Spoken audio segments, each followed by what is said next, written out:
Star Consciousness, Part 2, Chapter 6, Automatic Energies. We depend on the functioning of automatic energies instinctively, emotionally, and mentally. Mostly, these energies are self-acting. In other words, we do not consciously direct and maintain their activities. Nevertheless, we, as conscious energy beings, can be aware of their operation and choose to cooperate by responding to their natural requirements. The instinctual automatic energies include hunger, thirst, heartbeat, breathing, digestion, sense functioning, sleep, and reflex movements. Mastering your energies calls for being attuned to the natural inclinations of the instincts. There's a story of the Zen master Bankai teaching at the Ryumen Temple. A Shinshu priest listening to Bankai became jealous of his large audience. The priest rudely interrupted Bankai, boasting, "The founder of our sect had such miraculous powers that he held a pencil in his hand on the bank of the river. His attendant held up a paper on the other bank, and the teacher wrote the holy name Amida through the air. Can you do such a wonderful thing?" Bankai replied calmly, "Perhaps your fox can perform that trick, but that is not the way of Zen. For me, it's wonderful when I feel hungry, I eat, and when I feel thirsty, I drink." As you expand consciousness into becoming a functioning energy being, you will naturally acknowledge instinctive signals of hunger and thirst. Keeping life simple and avoiding egocentric demonstrations of physical, psychic, and mental prowess will propel you towards star consciousness.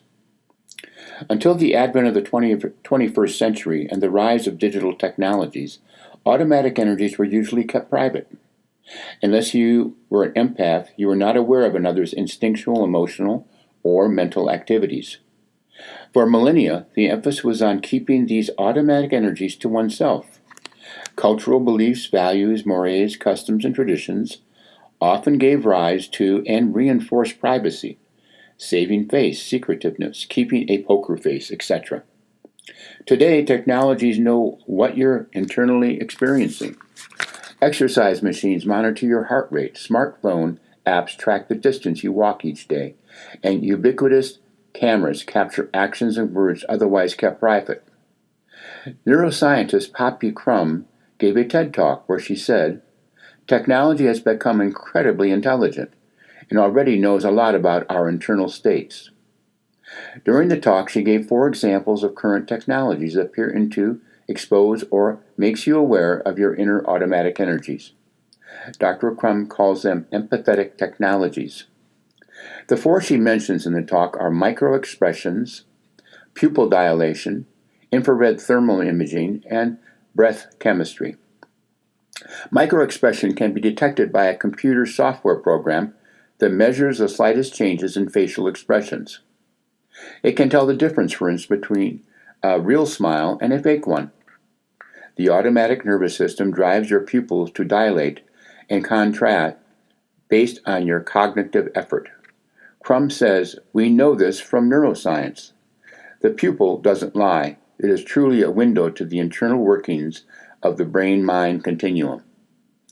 Changes in body temperature radiate an energy that can be seen in the infrared light spectrum. These thermal images show the reds is hotter and the blues is cooler. Crum says, "The dynamic signature of our thermal response gives away our changes in stress, how hard our brain is working, whether we're paying attention and engaged in the conversation we might be having, and even whether we're experiencing a picture of fire as if it were real." The 4th empathetic technology measures the chemical composition of the breath, revealing our feelings. Crum installed carbon dioxide detectors throughout the TED Talk theater, capable of measuring precisely the CO2 concentrations in the room. She then played the same video clip with 2 different soundtracks.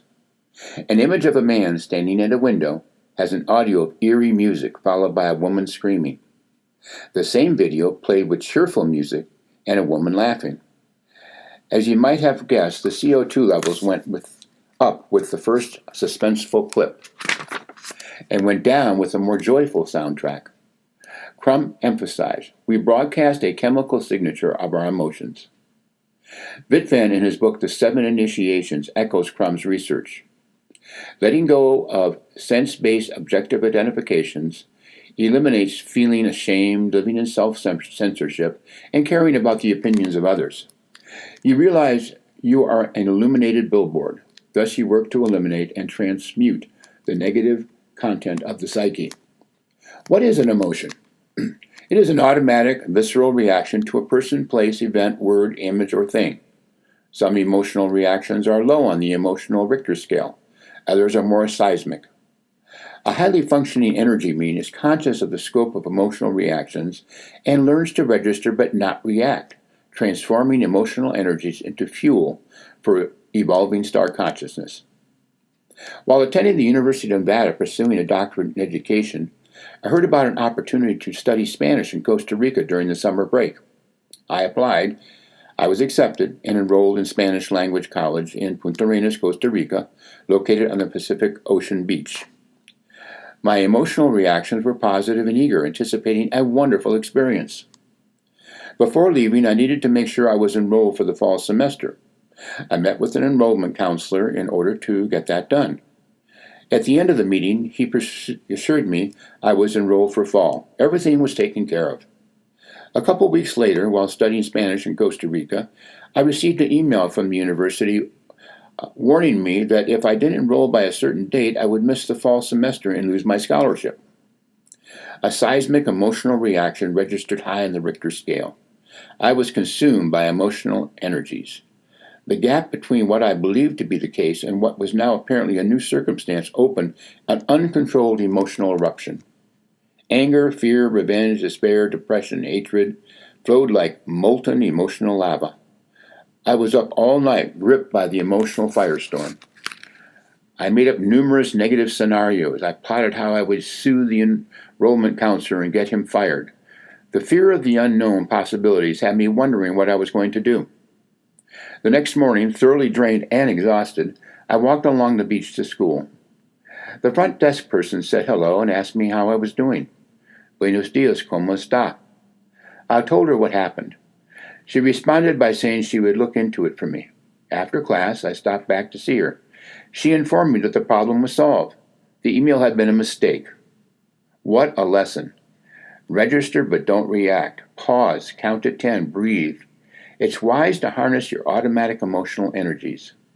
I'm fortunate the angel receptionist helped me.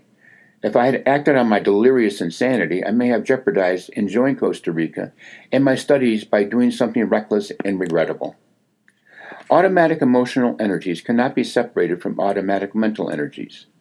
The intense emotional reaction I identified with and experienced in Costa Rica was fed by unconscious and uncontrollable mental energies. Have you ever been up at night thinking?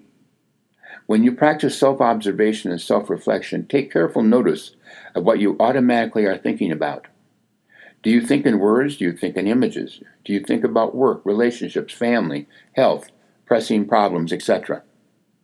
Here's a thought. You can choose not to think automatically. You can choose not to identify with the often obsessive automatic thinking. The fundamental law of human energy is energy follows attention. If you focus on the facts, the structures, the functions, and orders of what you are thinking about, then the stream of words and images that automatically arise and fall away in the mental field have less a hold on you. What if I gathered facts about receiving the email that I was not enrolled for the fall semester? What if I had asked some questions to help me gather the facts? Who sent the email? Was the email a mistake? How could I verify that the email was accurate? Did I have documentation that confirmed I was indeed enrolled? Structured, functional, and ordered thinking based on the facts reduces the wasted energy generated by negative automatic mental emotional thinking. Often we falsely believe that if we think long and hard about something, we will miraculously figure the answer out. More often than not, you are better off not attempting to figure something out. Try letting it go. Directing your attention away from the automatic thinking can free you from being drained and exhausted.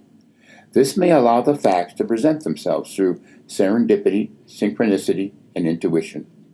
Chapter 6 Summary. 1. Keep life simple and avoiding egocentric demonstrations of physical, psychic, and emotional powers will propel you towards star consciousness. 2. You realize you are an illumined billboard. Thus, you work to eliminate and transmute the negative content of the psyche. 3.